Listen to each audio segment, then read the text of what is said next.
The LONGBOX Crusade presents Transformers Chronicles.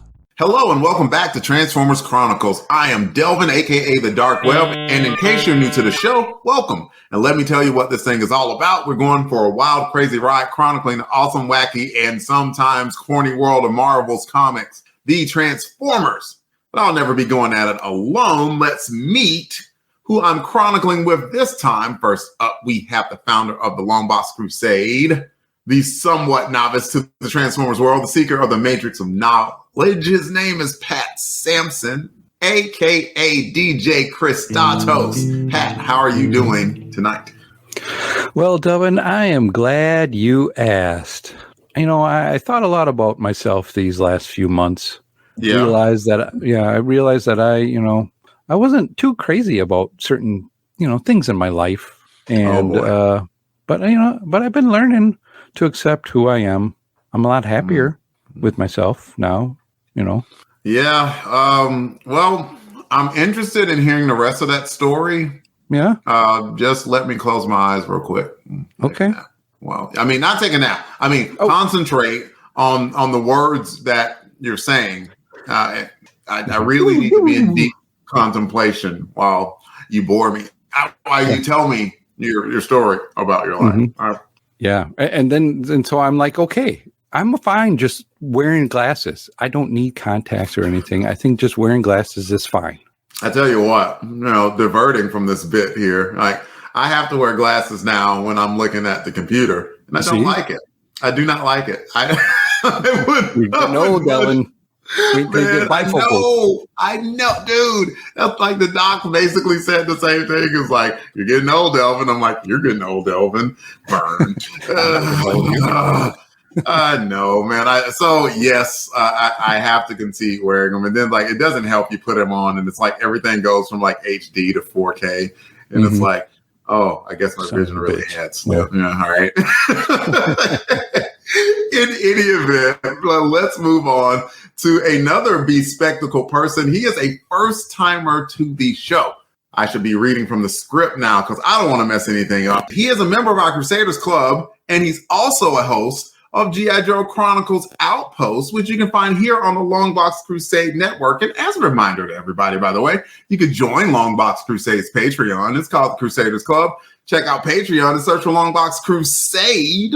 In any event, welcome to the show, Jim Meal. How you doing, man? Pretty good. Thanks for having me. Thanks for coming in and pinch hitting on short notice, like the shortest of notice. It was like 8 minutes before the show. I was like, dude, read a comic book and come on. He's like, okay. So I greatly appreciate your help. But this is your first time to the show, so we got to throw you into the deep end and ask you a couple of questions. First, what got you into Transformers to start? Well, like a lot of the people there, I guess like you, grew up in the 80s.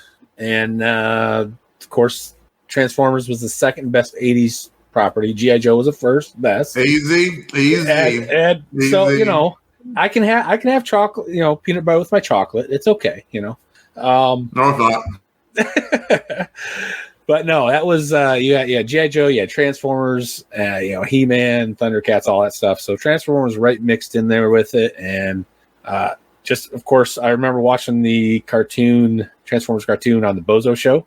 I'm in that nice. West Michigan area. Grand prize game. Yeah. Yep. So I'd be sitting there getting ready for work or school, and that they'd show 8 minutes, and then the next day they'd show 8 more minutes, and then so it was just that's really the first time I saw that. Of course, I had some toys when I was a kid. So come on, can't gloss over those. What toys did you have as a kid? I had Hound. He was my favorite. And that's probably part of what started my fascination with Jeeps. So, that's that and 4-wheel drive vehicles and stuff like that. So you're a Jeep guy? You got a Jeep full of ducks? No. I hope nobody takes offense at this. No. If I find a duck on my Jeep, I will find the person and throw it at him. I recently found out that this was a Jeep thing, and so I just assumed that everyone was like, yay, ducks and Jeeps. I don't get it, but I know it's a thing. What I find is it's the people with the newer Jeeps that do the duck. I've got an older Jeep, So I've got an 89 Wrangler instead of the newer one. So that's kind of what I find. No offense, great, but I'm not a duck guy. So now that we've ticked off of our, Jeep lovers all over, because we get people in there like, man, I love this episode of Transformers Chronicles, and also I love Jeeps. Like, that has happened so many different times since we've been on the show. You have no idea. I'm sure, and I apologize. So yeah, send your hate mail to duckduckjim@longboxcrusade.com. That's right. All right. Second question. Who, you may have already said it, but I'm going to ask the question, who is or are your favorite Transformers and why? I liked Hound. He was one that I had, and believe it or not, the Technobots, the 5 combiner ones, for some reason, those really intrigued me, and I like those. One of the toys I had growing up was Scattershot. Okay. Which was the big one. I enjoyed the Technobots as well. Like, I wish I had the combiner Computron, but no, I didn't have that. Like, I didn't have that type of money. I had, you get a Transformer on Christmas or birthday. That's the money I grew up with. And by the way, Mom, Dad, if you're listening, very grateful for that. Thank you. So yeah. All right, cool. The Technobots and Hound. And did I miss anything else? You're about to come off mute. Was there something else that you wanted to add? Oh, I was just going to tell you, I only had 1 or 2 of the Technobots. I didn't have all of them. I just had 1 or 2. Yeah, like just like you. Yeah, we would, like, since all of the combiners sort of had similar technology, you can make like some weird Frankenstein's monster hybrid of a combiner. Did that a lot, but never actually had like a full combiner or anything like that. So maybe that's something I should take care of now that, I'm a little bit older with more. I was going to ask you, did you ever think of possibly getting like a absolutely combiner? Yes, Pat. And like, if so, what? Which one? Or all of them? Yes. Yes. Like, I am debating right now. Like, since I always, like, especially the last few, I've skipped like, what have I done? Or it's like since last episode. I have worked really hard putting together my man cave. And the first thing that happened is I got some custom frames. My friend Shannon and her boyfriend Kevin, they have a business called, I think, Uncarved Constructions. And like, they came up with these custom frames that are badass for the 20 slabs that I have of Amazing Spider-Man. Since I was in the process of completing the full run, I just happened to get 20 slabs total. So those 20 slabs are now on the wall in custom frames. Well, the rest of the room was in shambles. And I was like, I can't have the rest of the room in shambles when I have this awesome centerpiece. So my friend Manuel came over and he like gave me some organization and direction. And so now I have like a whole bunch of comic book artwork on one wall. I have like jiu-jitsu belts on one wall with taekwondo belts and like a couple of other accomplishments too. So all of that's there and it's cool. And like the third part of the project will be probably paring down the comic books I have so that they fit all in the big comic book containers that I have. Mm-hmm. The fourth part of it may be like looking at like some toy chest or something like that. And if I spend money on a toy chest, I'm going to fill it with like big like combiners and like the big robots that I never got, like, Fortress Maximus or Metroplex or Triptychon. Like, I just need to find ways to spend thousands and thousands of dollars. Yeah, don't we all do? Recapturing my childhood, man. So maybe that is the phase 4 of my man cave project is a maybe. Okay. It'd be like, where would I put it? And so I don't know yet. But maybe. All right. So that's a little bit of something about me, folks. And the purpose. Oh, go ahead. Go ahead, Jim. Just wondering, you, Delvin, once you go down that rabbit hole of just getting the ones you had, that just opens up the whole, as I sit in a shed full of toys from my childhood. Yeah, it's definitely a slippery slope. I am aware. Like, but at the same time, like Anthony from TFU.info has been on the show, and Pat and I podcasted with him, and bro had every Transformer you could think of. And then it was amazing. It was like, oh my God, this is so awesome. It's like, if I could even get like a 10th of that going in that room, I would be like, absolutely just super happy about it. All right, fellas.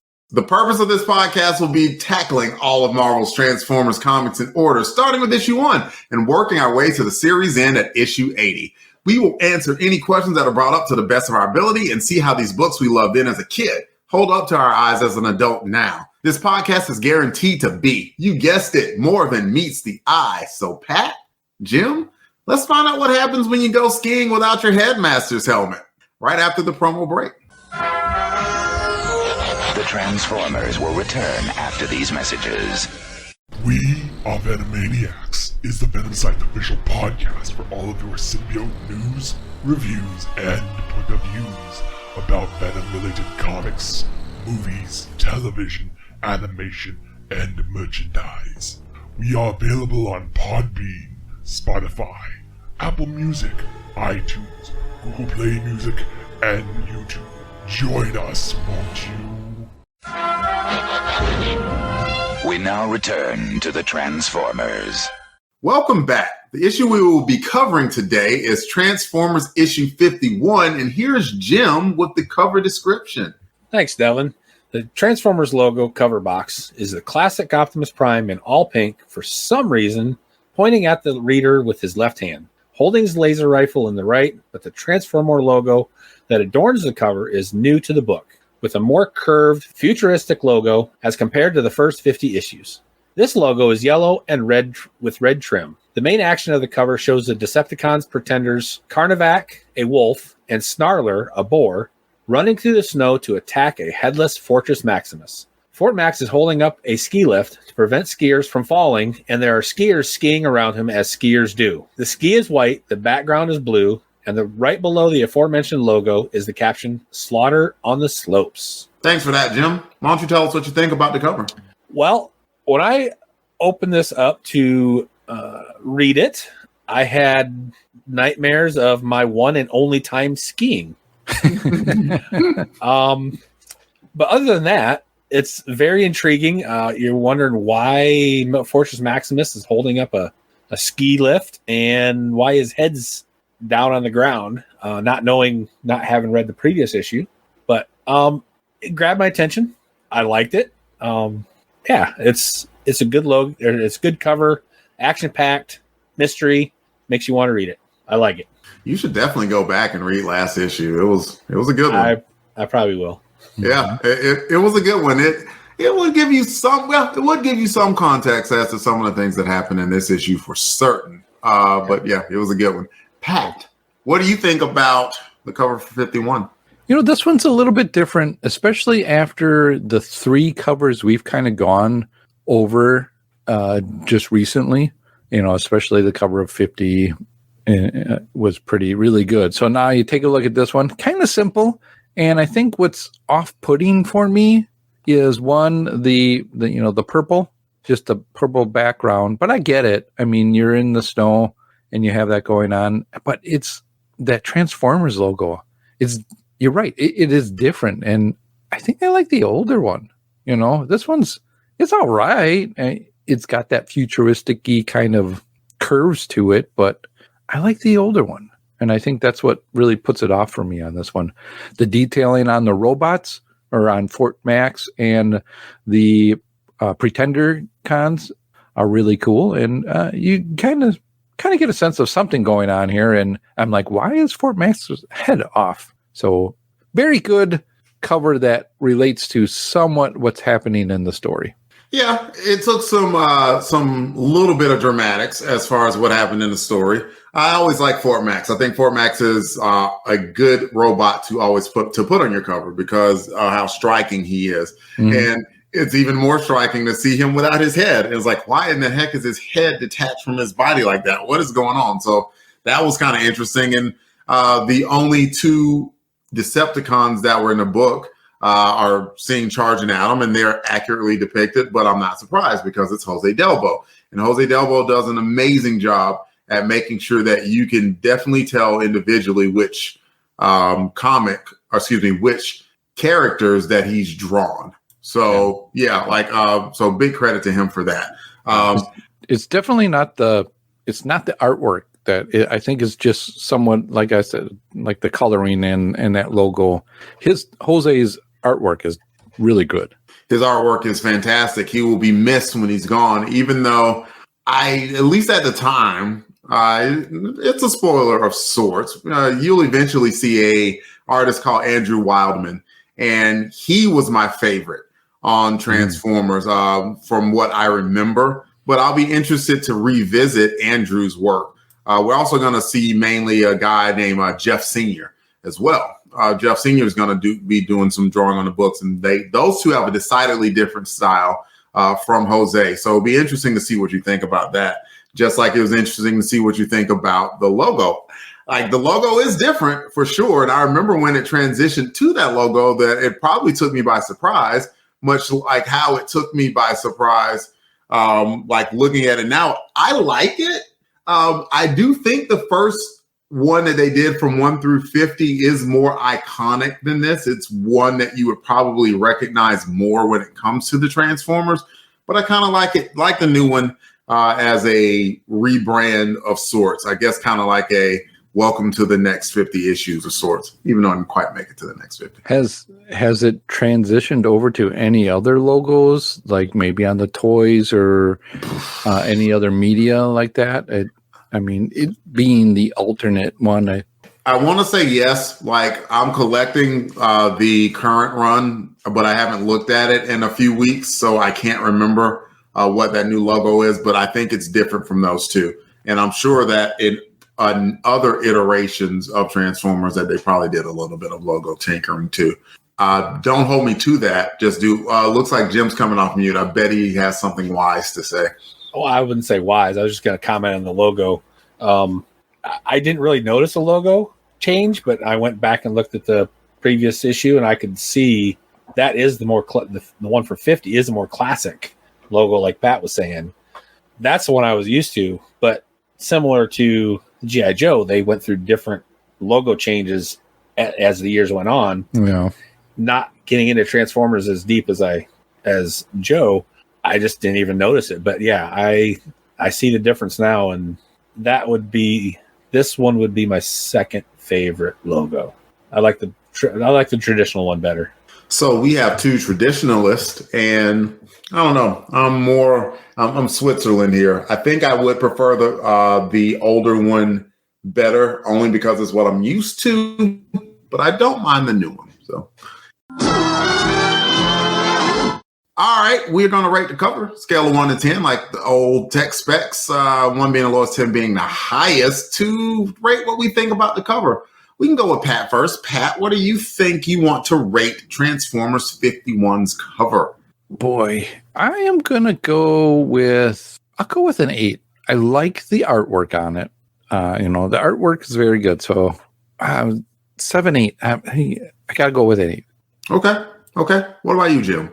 I'm gonna go with 7.5.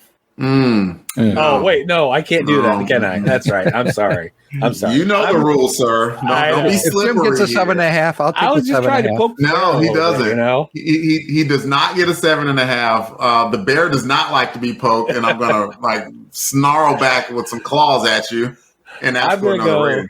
I'm gonna go with a high 8. They're only the only thing, if Pat hadn't brought it out, probably would have been 9. But yeah, the logo does bring it out a little bit. Bring it down a little bit.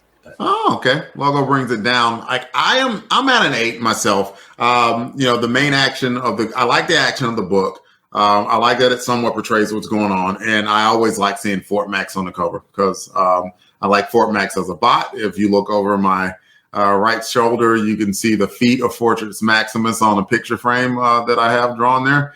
And so I'm a big fan of Fort Max. So I think having him on the cover anytime is cool. And with that, Pat is going to read us the cover credits for the issue. All right. Well, thank you, Dylan. And I'm glad you asked. We are covering Transformers issue number 51. Its on sale date was December 27th, 1988, but its cover date was April 1989. Another summer, get down. Sound of the funky drummer. Okay, had to do that. Cover price is $1. The story was by Bob Budiansky. Pencils is Jose Delbo.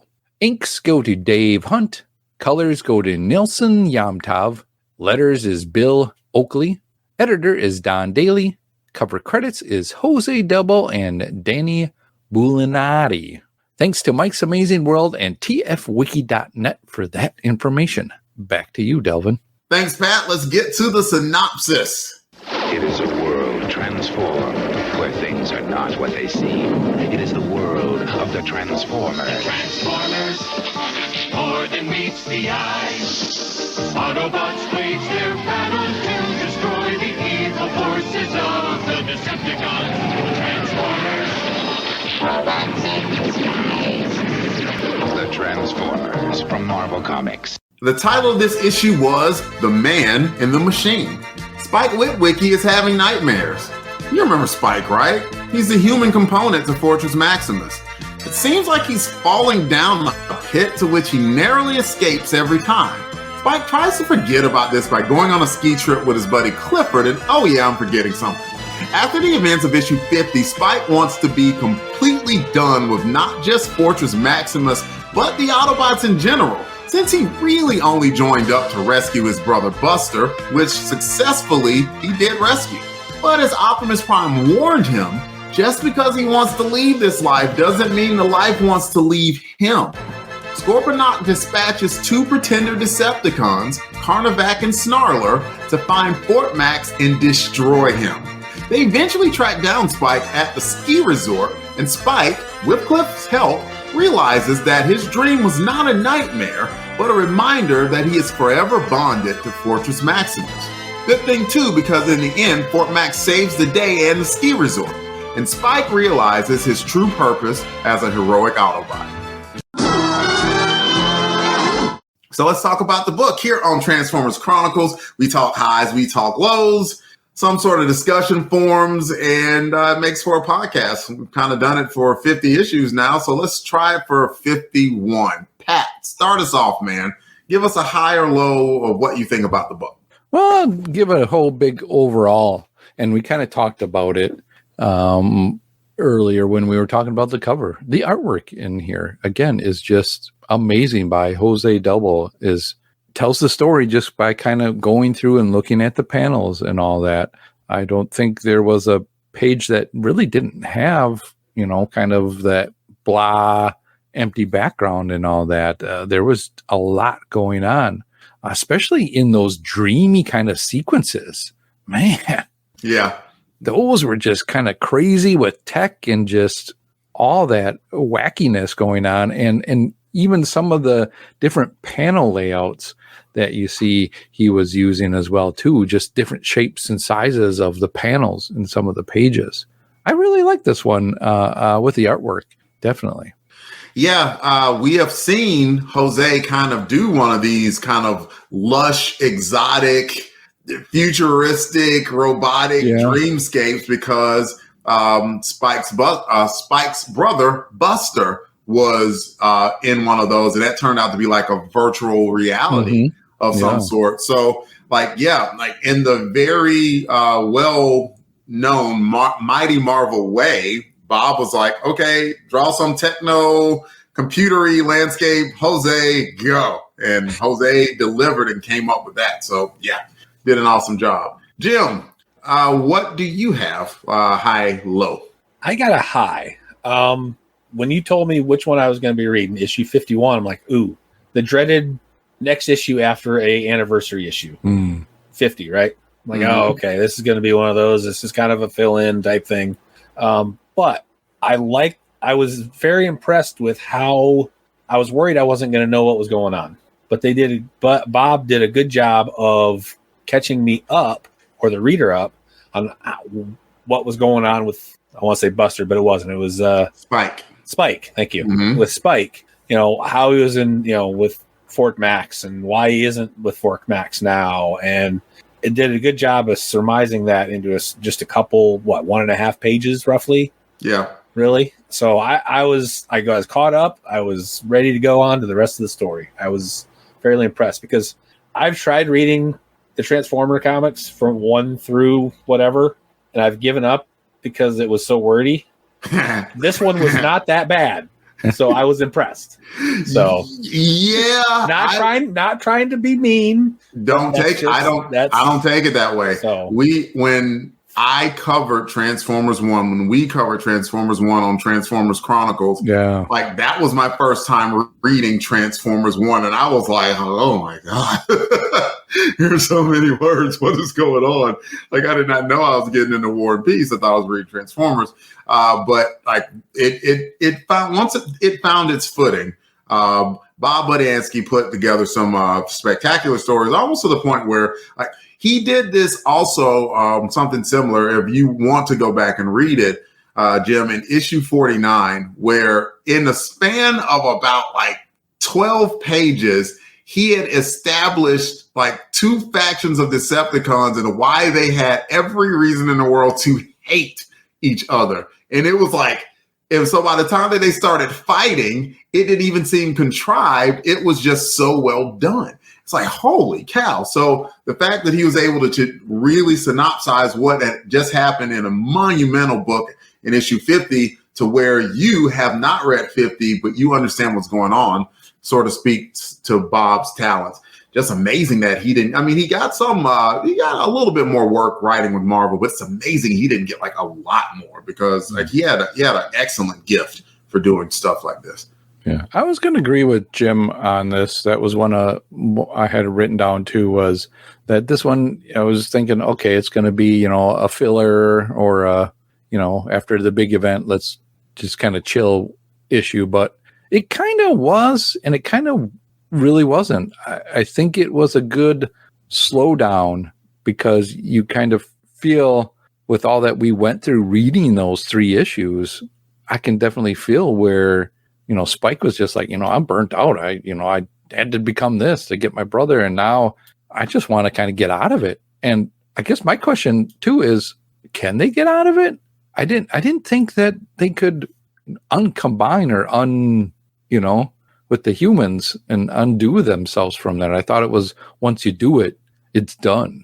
So it looks like, I don't know, to be honest, Pat. It looks like, I mean, hey, and who does know? Bob does, right? Or at least Bob would have some ideas. So it looks like, you could take off all of like the armor and stuff, I thought the gear was like on him then, and that's just who they were. Because remember that one time he comes in to meet his dad, and he's got like this big trench coat on, and he's got like it's like a football player with all the armor on. Yep. I'm like, well, can he take that off, or he can't take that?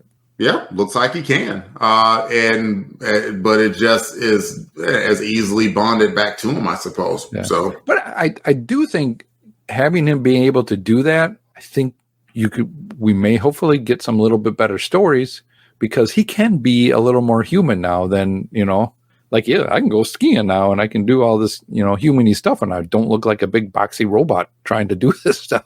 Yeah, for sure. For sure. Absolutely. Jim? Now, wow, this is 20 some issues later, almost 30. I only caught a few of the late 70s comic issues. Is Spike the one that is in those where he's having mental issues? Or am I thinking of somebody else because he's a headmaster? Maybe that's too far ahead. Cut that. But I thought that was one of the storylines later on, 20-some issues later. Was don't be can't be separated. Yeah, don't be spoiling stuff. Like, sorry. We're talking about 51, Jim. Come on, like Pat's not read this before. But actually, I'm trying to think. Like, as far as the initial 80, I don't think that was something that came up. Okay. Maybe I'm thinking of something else then. But anyway, so you got a high or low? Oh, another one. A low, as I mentioned, brought nightmare of the skiing of the one time I went skiing. I'm not a skier. If it doesn't have a track, skis, and a handlebar like a snowmobile, I don't want to do anything in the snow. I can very quickly regale you with my one time that I went skiing story. And fast forwarding, I freaking fell so many times, and like my then roommate at the time had me up there completely in the wrong clothes to be skiing in the first place.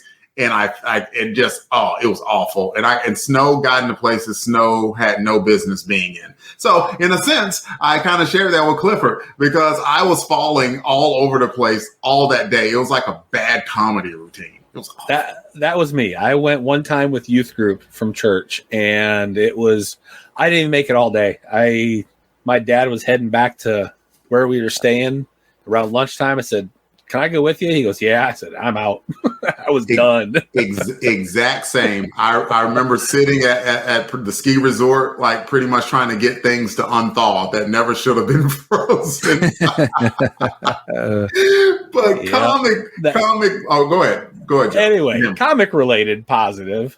I'm not a big Pretender guy. Probably because the only ones I remember are the ones that they're supposed to look human. And then they have the shell. Yep. I actually like these Pretenders that were involved in here. They're more believable than the human side, the human ones that open up and then have the robots come out. But I like the inclusion of the Pretenders in here. I like these. I didn't even know these existed. Yeah. So. I was aware it existed because I believe I had Carnivac. I believe I did. So like I like the idea of opening up the shell and then there's kind of a cool Transformers, like Transformer Kinder Egg. Pat, you were going to say something. Have we seen these two before? No. Okay, because I know we were introduced during the whole Headmaster and and all that kind of stuff. We're in that era, so I was like, have I seen that? The Borg one looked kind of interesting, and I'm like, have I seen that before? But no, if you remember from our interview with Bob, he said that one of the reasons he kind of pulled like a Transformers the movie that like he cleared a lot of the old toys out of the way to introduce some new toys. And so sure enough, looks like the thing that was the new hot thing at the time were the Pretender Beasts. And that's what we got to see two of, in this case, two Decepticon Pretender Beasts in Carnivac and Snarler. Okay. So, what did you think about them? I can ask you that, Pat, and I'll pass it to Jim. I thought they were really cool. It took me a while to go, wait a minute, are these live animals? And then I'm like, wait, they probably got to be some sort of, because they had the tech and all that on them. Like, okay, they got to be some sort of a Pretender or something going on. And then once they split open, I'm like, oh, okay, here we go. And I thought it was cool to see what they look like underneath, the world, the human world shell that they had on. I liked what they looked like mechanically. I thought it was really cool. Once again, good kudos to Jose, right? For accurately portraying that for certain. Jim, what do you think? Oh, I like this version of the Pretenders, like I said.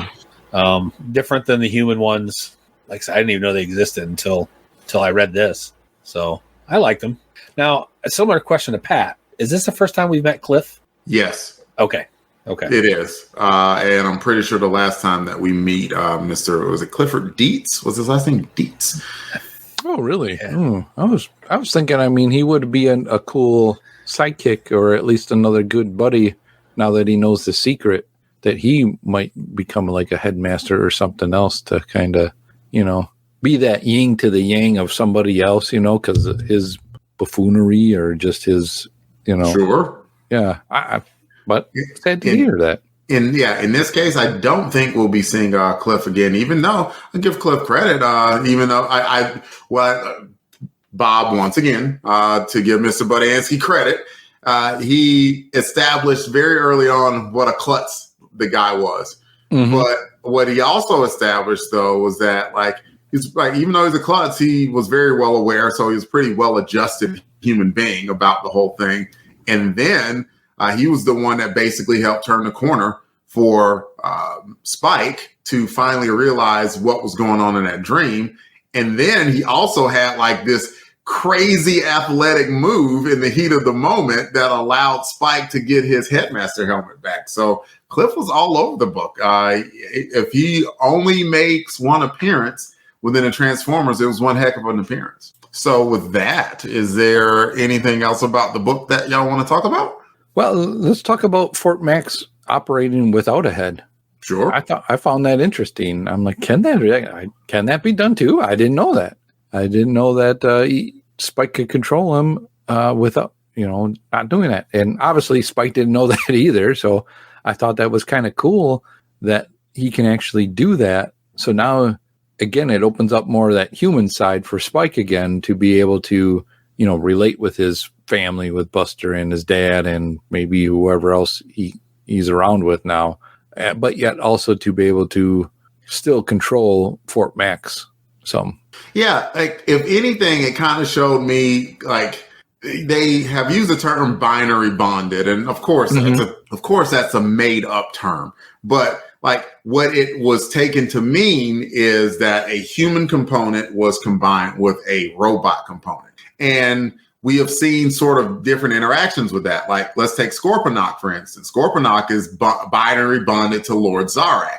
And at one point, Lord Zarak was kind of a power-hungry dictator, but he did have a little bit of humanity, and it seemed like Scorponok just eventually completely just took over whoever Zarak was, and now his personality is Zarak's. Well, that wasn't Fortress Maximus in this case, and so it seems like the personality of the robot and whatever the personality of the human sort of have different interactions, and I kind of like that. Jim, it felt like you came off mute. Were you going to add something?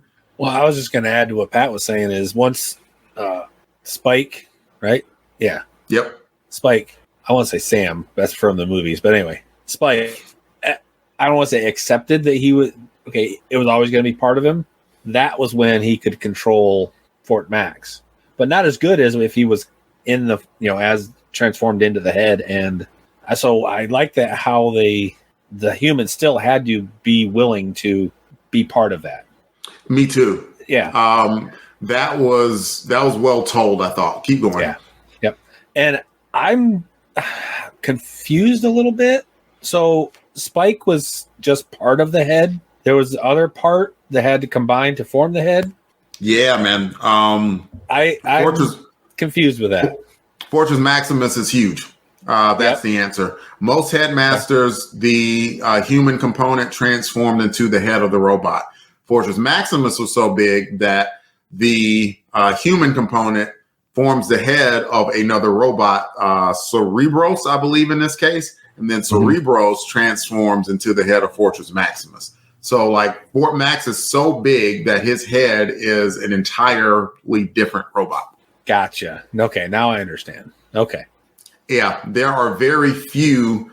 And matter of fact, Fortress Maximus might be the only one that actually does that. Because even though Scorponok is a big Decepticon, still his head is just formed from a human Lord Zarak. But Fort Max is a big bot. That's the short answer to your question. Gotcha. That makes sense. Cool. So, Jim, did you have another high-low discussion point? The only other thing I was going to do is bring it back to G.I. Joe a little bit. This story reminded me a little bit about one Pat I covered not too long ago, issue 20, where Clutch went back to his hometown. It's very similar, like kind of that cool down issue, like you were saying. Mm-hmm. And it kind of one off, but it still was character driven. I was reading this and goes, this is one of those that reminded me of that story. Just a spotlight on one character and has someone from his past that you'll never see again involved. But that was it. So yeah, I wish I wouldn't have given that to you because how dare you come on this show talking? I know. I apologize. I'm trying not to steer it all that way, but what this issue does is, I've been listening to this podcast I've listened to all of them.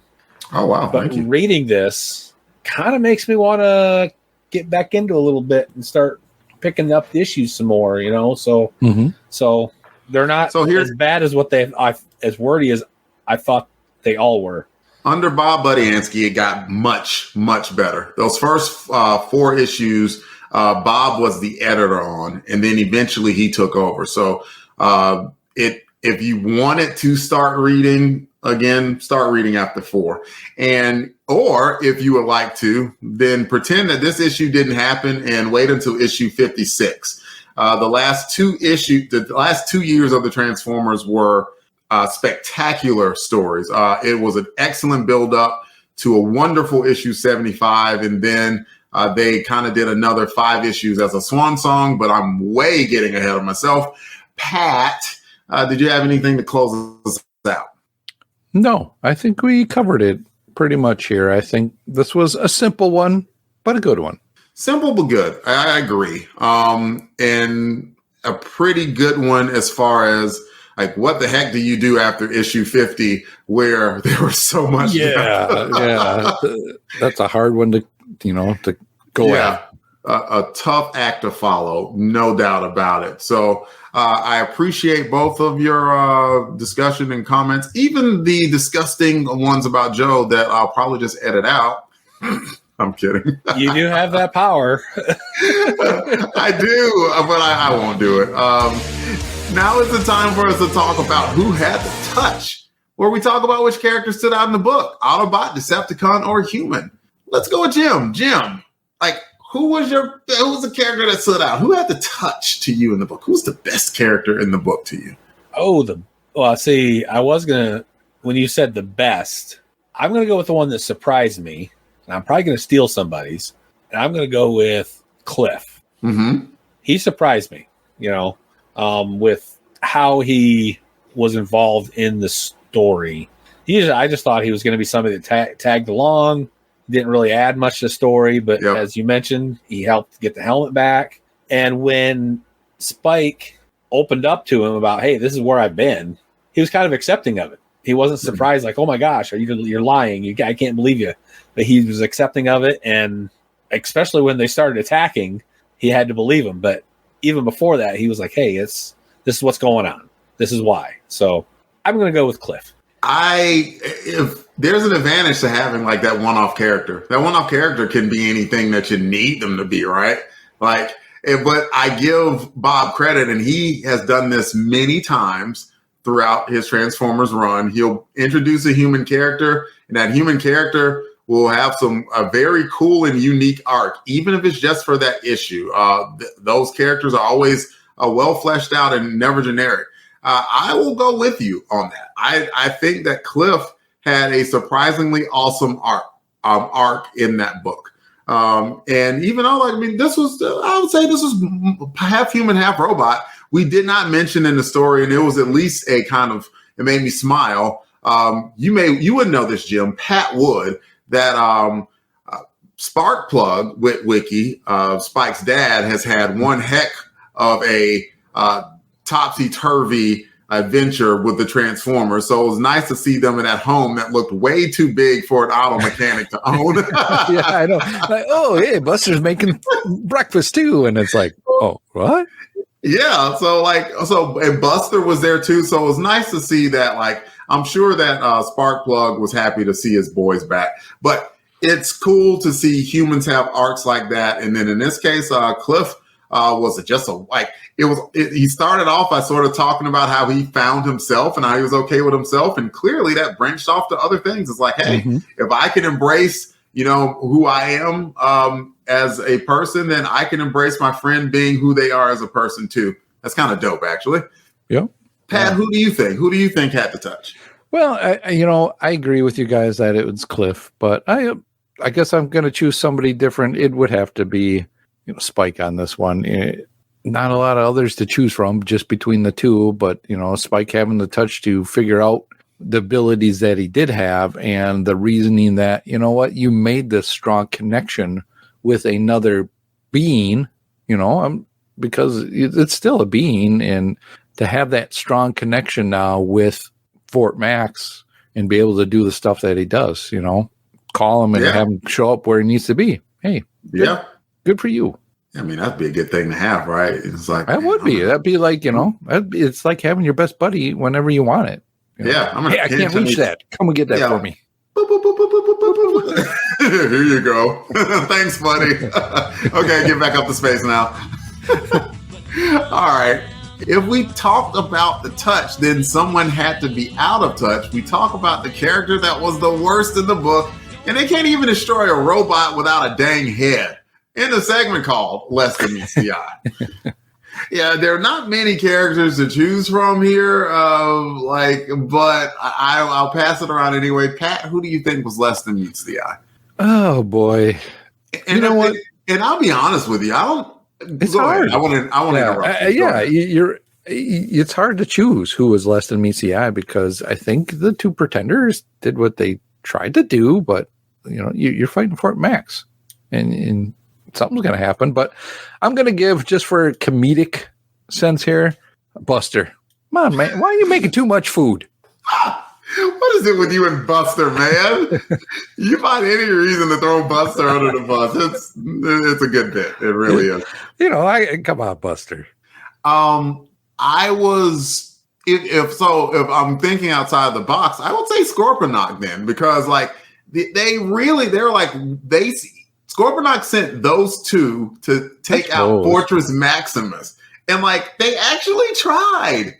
They got some hits on the dude, but it's maybe those two alone were not powerful enough to take out that big, gigantic freak of a robot. Think about it, though. I don't think they knew they were going to fight him. Scorponok sent them to go retrieve the helmet. Did he send them to retrieve the helmet? I thought he sent them. I thought he sent them. They sensed that it got thrown away or whatever. Well, he didn't send them to retrieve the helmet. He sent them to take out Fort Max. And Jim shaking his head. I'm looking at the book. Well, because they threw it away and they ended up in the junkyard looking for that helmet. I'm going to go on mute and do some research. And I'm going to give it to Jim. And Jim can tell me who was less than meets the eye in his mind. Less than meets the eye. I'm going to kind of comedic like Pat here. I'm going to go with, was it Snarler was the boar a pretender? Yeah. He seemed to be the not as bright one of the two. Mm-hmm. So I'm going to go with that bacon one. For brains. Yeah, something like that. Yeah. So there wasn't too many to pick from because all the characters did what they were supposed to do, but that one just seemed to be the not so smart one. Yeah, I like the wolf guy. The wolf. Oh, he was cool, man. He was cool. Yeah, and you put guns on it, man. You put some guns, and when they're running around with cybernetic animals. Yeah, the wolf guy is Carnivac for what it's worth, and in the interest of full reveal, the bottom page of content, page 9, Snarler says, "But they leave behind what we seek, Carnivac, the Autobot headmaster helmet of the fleshling who Decepticon Commander Scorponok wants us to terminate." So they want to go after Spike. Yes, they were after Spike, and so they wound up getting Fortress Maximus. They got more than what they asked for. Yeah, they got more than meets the eye, huh? Hey, comrades. Yeah. All right, it's time for us to give overall ratings for the book. You know the deal, guys. 1 to 10, no halvesies at all to describe what we feel about this issue. I'm at a 7 personally. I thought it was a good story. It was a good story, especially given for everybody who was on 50, John, Maggie, Pat, and myself, we all gave 50 a 10. And then for 49, we all John, Pat, and I all gave it a 10 as well because man, Bob was freaking cooking. Mm-hmm. He just nailed it. And on this one, he had to just turn it to simmer a little bit. It's we don't want the water to burn. We can't be cooking full bore all the time. We gotta let it simmer a little bit. Mm-hmm. That's what I think this was, a good simmer issue. Pat, what do you think? Well, Delvin, I think since we can't go halfsies, I'm going to explain my halfsies that I'm going to give. Uh-huh. And so if we're doing 1 to 10, half is 5, which means it's all right. It's decent. So halfway between a 5 and a 10 is you're in the middle with an 8, right? So that's where I'm going to sit on this one. I think it was very good. I liked the characters. I liked the story that was going on. It was, like you said, it was kind of like a simmering one where it was just kind of a cool down, a simmer, and let's just chill with this one. But still some story development on with a headmaster, Spike, and his family dynamics and his friend dynamics, and just the bringing in some new characters. So just a good, chill read. Cool. By the way, Pat, halfway between 10 and 5 is 7.5, but it does round up to 8. I'm in my head. Even though it's not Action Film Face Off, I did the math for you. And we will round up with Jim. Jim, what would you rate Transformers 51? I am going to go with an 8. I was pleasantly surprised with the story and just the action. As you said, it caught us up with where they were, characters were at that they were using, and it rounded out very well with a more what just seemed be at peace Spike with where he's at, in the Transformer world. So I'm going to go with an 8 because it surprised me at how well I enjoyed it. Awesome. I'm glad that for a pinch hit for you to come in and read a book that you had no context on, that you were able to enjoy it to the degree of an 8. That is awesome. Delvin, I'm going to give you my finger math. I have 5 fingers. 6, 7, 8. I was waiting for that. So the audience can't see that Pat just gave your friendly host a middle finger. I won't reply back. I'll carry the hurt deep within my heart as I read Transformers Spotlight, where we discuss a particular Transformer that was featured in today's issue. And in this case, the Transformer I chose was Carnavac. The allegiance is Decepticon, with the subgroup of Pretenders, specifically Pretender Beast. His function is Hunter Tracker, and his motto is, a cunning smile is more devastating than the fiercest weapon. Carnavac is always smiling, even when he's ripping another robot to shreds for no apparent reason. Savagely brutal, yet oddly jovial, he is an unpredictable Decepticon who is a danger to his teammates as much as he is to the Autobots. Some say he was once a proud and honorable warrior with a code of military ethics second to none. Whether or not this is true, that Decepticon certainly doesn't exist anymore. His outer wolf shell has built-in hydraulic lifters that enable him to jump over 50 feet in any direction. High-intensity laser beams and eyes incinerate targets in seconds. In robot mode, he is armed with an anti-thermal cannon with infrared scope that freezes targets on impact.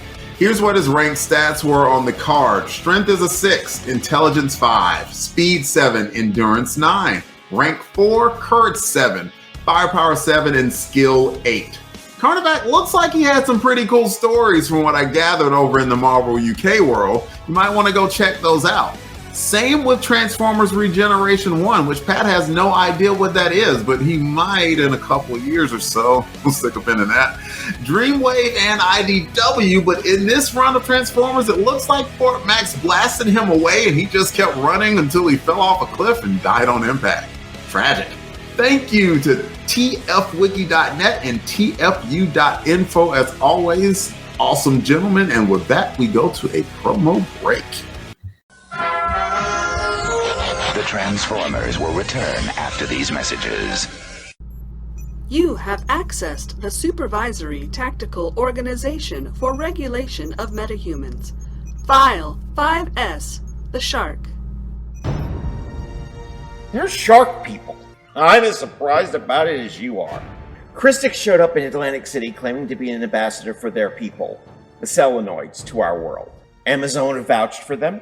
Apparently her civilization and theirs were allies in some ancient war neither wants to talk about. I should be suspicious of this guy. They're a bipedal shark with opposable thumbs, for cripe's sake. But there's something about the way they've embraced what they call dryfoot culture. And America has taken them to their heart. They love Christic the Shark. Of all the paragons, they're become something of the team face, showing up at sporting events and TV shows like any other celebrity. They're a shark people, and they seem to love us as much as we love them. So, why do I still get nervous around him during our weekly poker nights? Paragons of Earth is an upcoming comic book project written by Thomas DJ and Percival Constantine, with pencils by Eric Johns and inks, colors, and letters by Constantine. The crowdfunding campaign features some great incentives, including exclusive pinups by Johns, Chris Kempe, and others, and the chance to get original artwork. Please go to crowdfunder.com/paragonscomic, all one word, for more details and to sign up. Paragons of Earth. They have powers undreamt of and enemies unplanned for. We now return to the Transformers. Now is time for transmissions, where we heap praise upon the audience for listening to us. Thank you all so much. We're going to talk about Transformers issue 48, where we covered Transformers 48. And thank you to social media shares and retweets from, I'll read these real quick, an Indian Boy 1905, Coffee and Comics, Serpy Matt, and Jim Meal. Hey, that dude's on the show. Thank you to everyone for the social media shares and retweets. It's an easy way to get mentioned on the show, folks. If you just click that share button or retweet it wherever you are, we will pick it up and we will read your comments here on the show. We also had a few comments on social media. Jim's going to read the first one for us. So, from Aaron Henley, you've reached it. Oh, I've been waiting for this moment. Remember how G.I. Joe number 50 changed a lot? Well, welcome to Springfield. All right, guys. I get that. I get that. No. I don't. So quickly explain it. Go ahead. Issue 49 and 50 were Serpentor's origin and a big battle in Springfield where the Joes blew up a whole town trying to defeat Serpentor. Dang. Yeah. Pretty much. Okay. So. Yep. Got it. Pretty much a big build up to a big change come 50, come the 50th. And then that sets the tone for the book for the next 20 some issues where Cobra, two different Cobra commanders and Serpentor fight. And Gotcha. Yep. Gotcha. Pat, you want to read next comment? All right. Well, speaking about Serpentor, my friend Serpentor, we have Serpent Matt. And Serpent Matt says, this episode was a fun listen and gave me a lot of questions. Definitely going to read these few issues and see how it shakes out. And we hope you do, because it was a really good buildup, I think, now that we've read all of them. My guess, Matt says, is the Decepticons will almost or actually get their hands on the underbase, leaving the Autobots to destroy it or pay the price. Somewhat close to it, yeah. Somewhat. Matt also asked, because we had comments on the third Decepticon on the cover, says, is the third Decepticon supposed to be Windsweeper maybe? And then he links to tfwiki.net. I will check that link out later, but you know what, Matt? I know that you're very studious, and so you're probably right. So we got one more comment from Matt Passo. Jim, if you want to take it, go for it. I can do that. Great episode, guys. I'm not familiar at all with the underbase, but it almost sounds like it has Vector Sigma vibes. I'm definitely looking forward to seeing how this story unfolds. And yeah, Rat-Bat bringing Starscream back. Starscream's my boy, and Rat-Bat showing how little he understands Screamer's ways is likely going to cost him in the long or short run. Matt was right about that. Yeah. I like Matt because he's that guy that he likes Decepticons. He likes the villains. He's a rooter for the villains. And good for you, Matt. Want me to take the next one? I do. Okay. I'll take the next one from our friend Herbert Fung. And Herbert's always good at doing some dioramas in that. So we do appreciate the pictures that you post, Herbert, with your comments. But he says, I never picked up the Trigger Cons back in the day. So they're absent in this cover homage that he did. I did substitute a more toony Megatron face as it fit the theme for your discussion. So he makes a good, again, diorama or, sort of homage the cover of 48 with some toys. I've got to go to the Facebook page and see a more blown up version of that.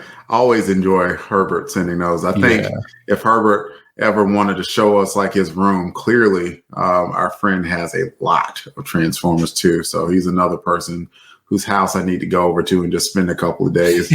Gotta have a sleepover, and that's all you do is just spend all day eating sugar and candy and chips and just playing toys all day and all night. That sounds like a great time. We got last two comments. One, maybe on the Facebook verse from Scotty Cameron. Scotty says Megatron has returned to have his vengeance. And he also commented on Spotify because he's cool like that and says, great episode. Love the review of the comic where the Sparker bots get punked by a WWE star.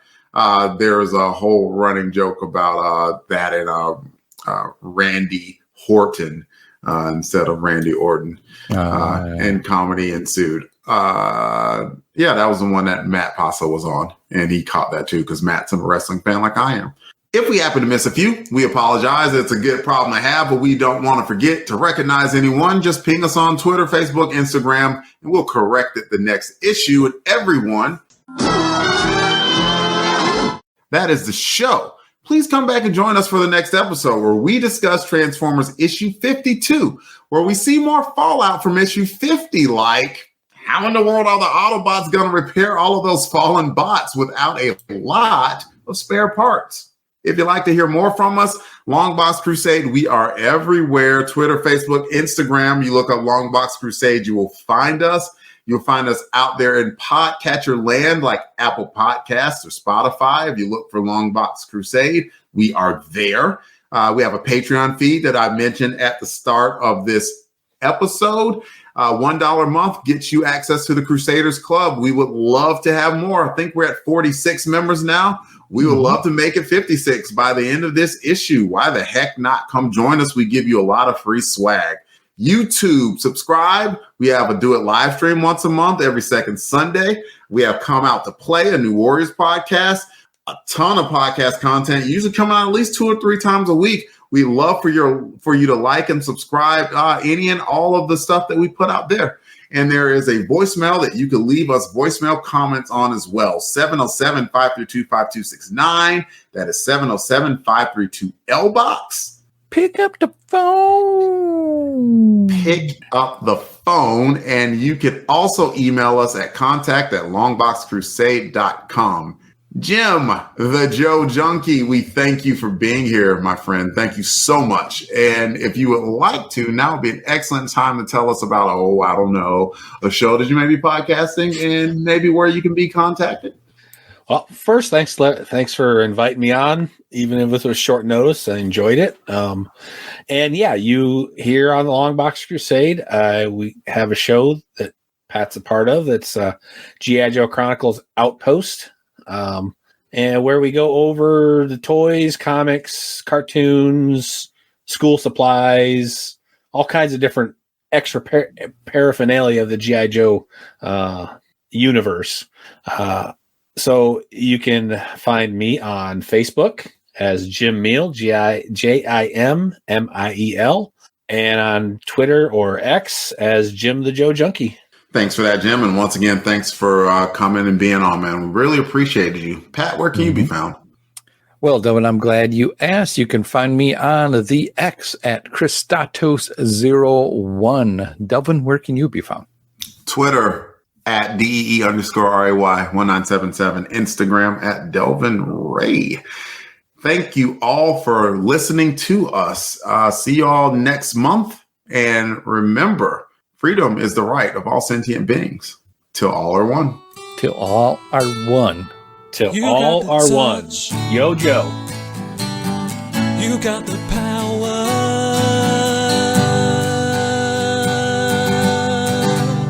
Yeah.